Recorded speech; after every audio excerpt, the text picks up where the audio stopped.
Hello everyone, happy evening and greetings to you all from our exclusive English and educational updates. Well, let's get back to our preparation for the upcoming TET or DSE examination. In today's video, we will be exclusively focusing on the topic titled If Clauses, Conditional Sentences, how to understand these conditions and express possibilities. So ఈ యొక్క video నందు మనము types of if clauses, zero conditional, first conditional, second conditional, third conditional, and if possible we will also discuss the newly added mixed conditional, right? So we will discuss the concept card first, then followed by the MCQ pattern, understanding of if clauses from TET examination point of view, right? So without any further ado, dear viewers, please go to the playlist English and Education Updates with AP TET official model MCQ bits with explanatory answers. You can access all the psychology, Telugu and general English concept uploaded videos for our benefit of the examination. So now without any further delay, let's get into the topic called if clauses. They talk about possibilities, probabilities and imagination. So ఇవి మనకి సంభావ్యత, అదేవిధంగా జరగబోయే అంశాలు, consequence అంటే they help us talk about real and unreal conditions and condition and its result. దీనికి సంబంధించి if clauses are used to express a condition and its result. They help us talk about the real and unreal situations. So ఇది మనకి concept definition. Now zero conditional, ఇది దేనికి వాడతామంటే used for general truths, facts, things that always happen. So సాధారణ నిజాలకి, universal ఫ్యాక్ట్స్కి, అదేవిధంగా things that always happen, కంపల్సరీగా జరుగుతుందని చెప్పడానికి మనము జీరో కండిషనల్ వాడతాం. దీని యొక్క స్ట్రక్చర్ బాగా గమనించండి స్క్రీన్ పైన. If plus simple present, present simple both are same. So ఇక ఫర్ ఎగ్జాంపుల్ చూస్తే if you heat water it boils, full stop. So ఇక్కడ మనకి ఎటువంటి విల్ అనేది కాన్సెప్ట్ రాదు. Both sentences come under simple present tense. If it rains ఏం జరుగుతుంది? Consequence, ఫలితము the ground gets wet. If you mix blue and yellow you get green. So ఇలా if hydrogen reacts with oxygen it results in hydrogen oxide. ఈ విధంగా general truths కానీ, chemical equations కానీ, possible compulsory consequences వాడడానికి మనము zero conditional వాడతాం. Next very important from TET examination point of view, first conditional used for real and possible situations in the future. So ఇవి కంపల్సరీగా result వచ్చేటివి, ఇవి ఫ్యూచర్లో పాసిబుల్ కాన్సిక్వెన్స్ అనమాట. దీనికి మనము if plus present simple, will plus base verb. ఇక్కడ base verb is equal to V1గా గుర్తుపెట్టుకోవాలి. If you study hard you will pass. నువ్వు కష్టపడితే పాస్ అవుతావు అనేది భవిష్యత్తులో జరగబోయే యాక్షన్ కాబట్టి ఇక్కడ విల్ ప్లస్ V1 వచ్చింది. If it doesn't rain we will go out. వర్షం పడకపోతే మనం బయటికి వెళ్దాము. So possible result. If she calls me I will help her. So ఆమె కాల్ చేయకపోతే నేను హెల్ప్ చేయను, కాల్ చేస్తే హెల్ప్ చేస్తాను, చేస్తే కండిషను సహాయం చేస్తాను, ఫ్యూచర్ రిజల్ట్. అదేవిధంగా మనకి ఇప్పుడు వెరీ ఇంపార్టెంట్ సెకండ్ కండిషనల్. ఇక్కడ కొంచెము మనకి used for unreal impossible situations in the present or future. So ఇది మనకి వాస్తవం కాకుండా ఇంపాసిబుల్ సిచ్యుయేషన్స్లో. అదేవిధంగా ఈ స్ట్రక్చర్ ద్వారా if plus past simple, would plus V1 base వర్బ్ని ఇక్కడ V1 గుర్తుపెట్టుకోవాలి. నేను ధనికుడు అయితే ప్రపంచమంతా చుట్టేస్తాను అంటే ధనికుడు కాలేదు, మిడిల్ క్లాస్ ఫ్యామిలీ మెంబర్గానే ఉన్నాను, అన్ని ప్రదేశాలకు వెళ్ళలేకపోతున్నాను అంటే unreal impossible situation. If I were the education minister I would abolish TET examination for all the in service teachers. So నేనే ఎడ్యుకేషన్ మినిస్టర్ అయితే ఇక్కడ ఇన్ సర్వీస్ టీచర్స్కి టెట్ అనే ఎగ్జామ్ లేకుండా చేసే ఉండేవాడిని. Unreal impossible situation at this junction. కాబట్టి ఒక ఊహాగానం అనమాట.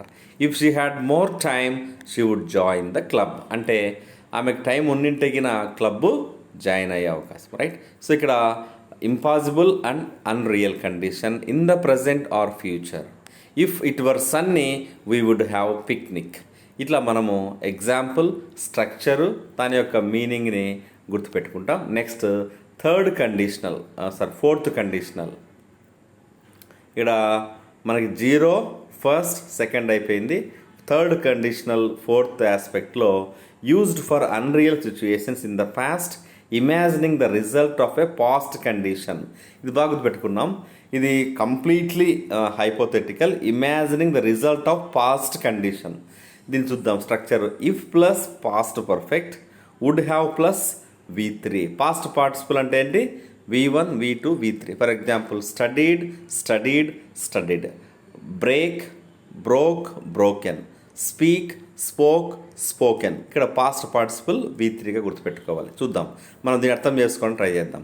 ఇఫ్ ఐ హ్యాడ్ స్టడీడ్, నేను బాగా చదివి ఉంటే ఎగ్జాము పాస్ అయి ఉండేవాడిని. అంటే బాగా చదవలేదు, ఎగ్జాము పాస్ కాలేదు అనేది ఇక్కడ hypothetical unreal situation in the past.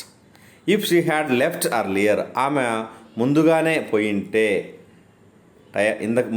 పోయింటే she would have caught the bus, ఆమె బస్సు క్యాచ్ చేసేది. సో ఇక్కడ ముందుగా పోలేదు, బస్సు క్యాచ్ చేయలేదు అనే మీనింగు గుర్తు. If it had not rained, వర్షం పడకోకుండా ఉండింటే మనము బయట ఆడుకునే వాళ్ళము, ఎంజాయ్ చేసేవాళ్ళము. సో ఇక్కడ వర్షం పడింది, బయటికి పోలేకపోయినాము, రైట్. వర్షం పడకపోయింటే బయట ఆడేవాళ్ళము అనే మీనింగు థర్డ్ కండిషన్ గుర్తుపెట్టుకోవాలి. ఇంకా మిక్స్డ్ కండిషన్ అనేది మనకి ఎగ్జామినేషన్కి రాదు, సో దాన్ని ఒమిట్ చేసాం.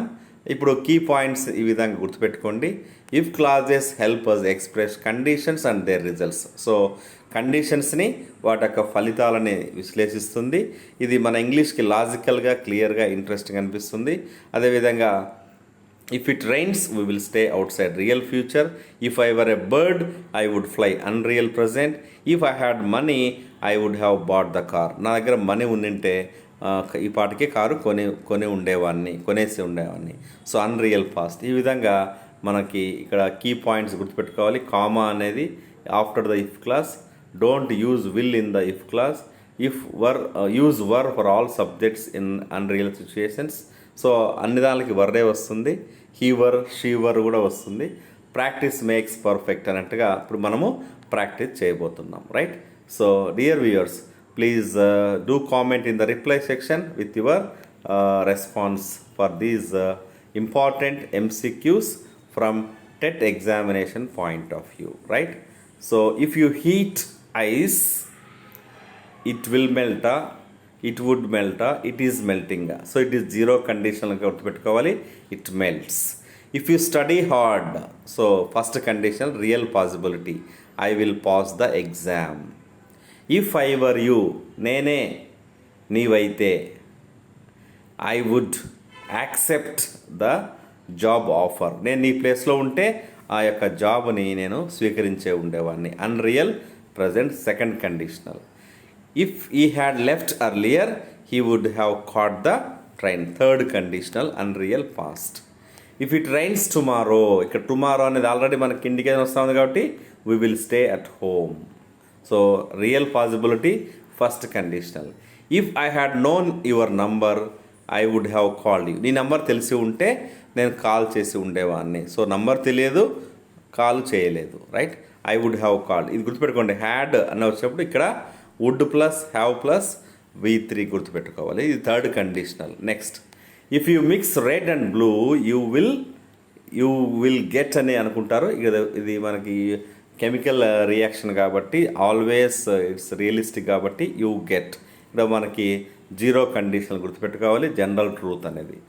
If she were taller she would be a model. చూడండి ఇక్కడ షీ వుడ్ బీ వచ్చింది, she would have been a model అనలేదు మనకి. ఇది అన్రియల్ ప్రజెంట్ సెకండ్ కండిషన్ గుర్తుపెట్టుకోవాలి, ఓకేనా. ఇఫ్ షీ వర్, ఇప్పుడు ఈ వర్ అనేది మనకి ఏ యొక్క సబ్జెక్ట్ అయినా, ఇట్ అయినా, హీ అయినా, షీ అయినా, దే అయినా, ఐ అయినా, వీ అయినా వర్ అనేది వస్తుంది, గుర్తుపెట్టుకోవాలి. Next 9th one, if I see him dash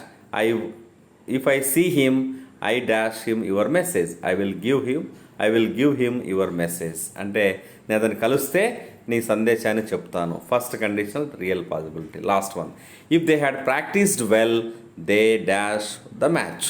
so ఇప్పుడు వాళ్ళు బాగా ప్రాక్టీస్ చేసి ఉంటే మ్యాచ్కు ముందు మనకి అర్జెంటీనా గెలిచేది, స్పెయిన్ ఓడిపోయేది. సో వాళ్ళు ఇక్కడ ప్రాక్టీస్ చేయలేదు, మ్యాచ్ గెలవలేదు అర్జెంటీనా అన్నప్పుడు they would have won the match. ఇప్పుడు అదేవిధంగా ఎవరన్నా టెట్ ఎగ్జామ్లో, if teachers had practised TET papers well all they would have passed the TET examination. So practice చేయకపోతే పాస్ కాలేదు. ఇది మనం ఫ్యూచర్ రిగ్రెట్ కాకుండా అన్రియల్ పాస్ట్ థర్డ్ కండిషనల్గా గుర్తుపెట్టుకోవాలి. So once again quick recap. Remember, 0 conditional general truths, first condition real possibilities, second conditional unreal present, third condition unreal past. So let us practice makes everyone perfect. So with this we conclude our today's video on if clauses. Please do subscribe to our channel and share with your friends for more English and enriching updates, and go to our playlist called AP TET Official Model MCQ Bits with answers and explanations. So wish you all happy learning and keep learning. Do take care. Jai Hind.